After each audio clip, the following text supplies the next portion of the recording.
Roansy Contreras threw harder yesterday, and maybe, just maybe, that's a start. Good morning to you. Good Tuesday morning. I'm Dejan Kovacevic of DK Pittsburgh Sports, and this is Daily Shot of Pirates, coming to you from Bradenton, Florida. I'll be down here all week covering spring training, and there might not be a happier scenario anywhere on the campus than that of Roansy throwing hard. In 2 innings against some of the Blue Jays' main guys yesterday up in Dunedin, Roansy threw as hard as 96.2 miles per hour. He averaged just a little bit over 95, throwing 17 of his 35 pitches as four-seam fastballs. 21 of those 35 pitches were strikes. It sounds good. His line itself didn't look all that good. 2 runs on 4 hits and a walk. You're only going to hear me say this about 1,000 times while down here, but pay absolutely no attention to spring lines. Pitchers are trying different things. Pitchers are trying to prove different things. They're forcing certain pitches in their arsenal that they know that they don't have just because they want to test them out. However, when it comes to Roansy, it really does come down to a single word. If only because when he burst onto the scene, and I do mean burst, he was easily flinging 98 up there. Never had great break or movement on the heat, but he had the heat, and he was able to offset it with enough other stuff. In yesterday's outing, wasn't really able to get his curve under command. He was trying to throw it anyway. The Blue Jays hit it. They also hit some fastballs. Here's some of what Roansy had to say yesterday through interpreter Christian Marrero. That's one of the most important things he took this offseason, to stay in contact with the team, but also he was number one farm. You obviously need to see a much more complete version of Roansy to begin believing. And for as much as I've believed in this kid since the day he arrived, both on and off the field, I'm going to tell you here that there were times last season when, even when it might have appeared to everybody else that his velocity was gone forever, he'd ratchet it back up. After one relief appearance in Seattle when he hit 97, and he saw me walking by in a clubhouse and he goes, see that? 97.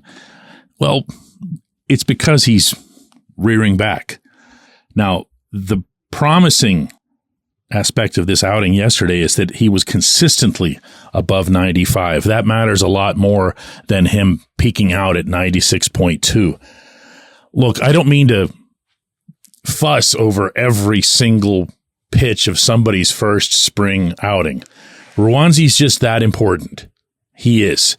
He is a massive variable, not just for the 2024 season, but as I see it, for this instructional staff and specifically this pitching coach to prove that they know what the hell they're doing, as opposed to doing damage.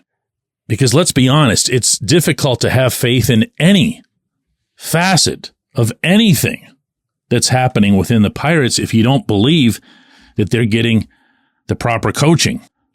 You're even going to be cringing when Paul Skeens arrives if they don't have the proper coaching, or if you don't believe, or especially if they don't believe that they're getting the proper coaching. So yeah, you do want/need to see Roansy throwing hard, if only to believe in that. But, and I can't stress this strongly enough, I also don't want to see the kid rearing back to try to make a point. He's in a weird situation here. He's out of options. He's either going to make the roster, whether that's the rotation or the pen, or he's going to be somewhere else, because you'd better believe he's not clearing waivers. He'll be pitching for somebody else within a day. And knowing how things go around here, he'll be pitching really well because they'll know how to figure him out. So what really has to come out of this spring debut is that first and foremost, he's got to throw more strikes.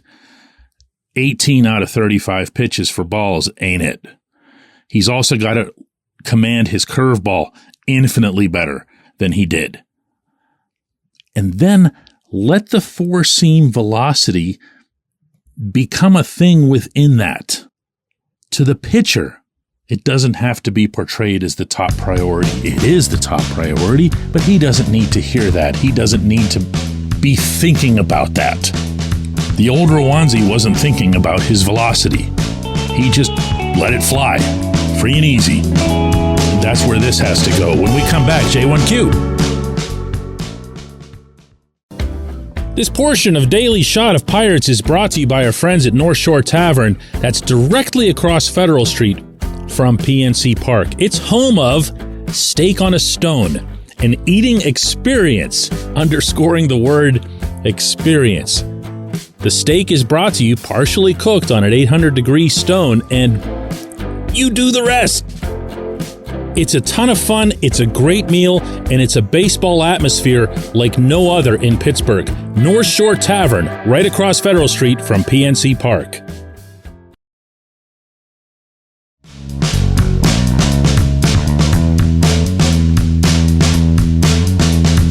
Today's J1Q comes from Isaac, who asks, DK, can the Pirates build off of that 20-8 start last year, despite the midseason collapse that followed? Whew. That might be the toughest question anybody's put forth in this calendar year. Good for you, Isaac. You got me stumped here. There's a part of me, I guess, that wants to say yes, because if the Pirates were to get off to another good start, it wouldn't have to be 20-8. It could be whatever, just a handful of games over 500. And it wouldn't be something that felt so awkward, meaning that the Pirates, if you'll recall, of last April, were top 5 in pitching, hitting, fielding, everything. They were just magic. They looked like the actual best team in baseball, as opposed to the one that was just piling up the most wins.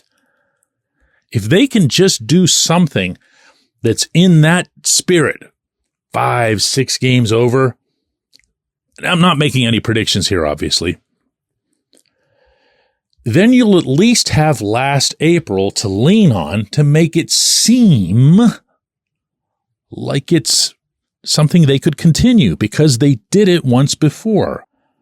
Does that make sense? Like, even the questions from reporters like me around the clubhouse aren't going to be, hey, unicorn, what's this bizarre thing that you guys are doing? It doesn't have to be that. It can just be, hey, is it feeling like, things are getting better around here? Does it feel like there's a healthy trajectory to what's happening? Does it feel like the game being played that day means something other than get better, get better, get better? Well, we've been through that. I remember in late April going around the clubhouse asking guys about an upcoming series against the Rays in St. Petersburg, where the Pirates and the Rays were the top 2 teams in the majors. And there were guys that really went at that question. They were really looking forward to it. And this time, maybe it'll be more of a, hey, it's a marathon, not a sprint. We're going to get there when we get there, while at the same time recognizing that the games would matter. I don't know. I don't have that answer. I would like to think that it's a yes, but as with anything related to the Pirates, the yes that would come from the clubhouse wouldn't necessarily be the yes that you'd hear from 115 Federal. They would need to start taking some of this stuff more seriously, which they absolutely, unequivocally did not do in 2023. I appreciate the question. I appreciate everybody listening to Daily Shot of Pirates. Looking forward to the whole week down here of coverage.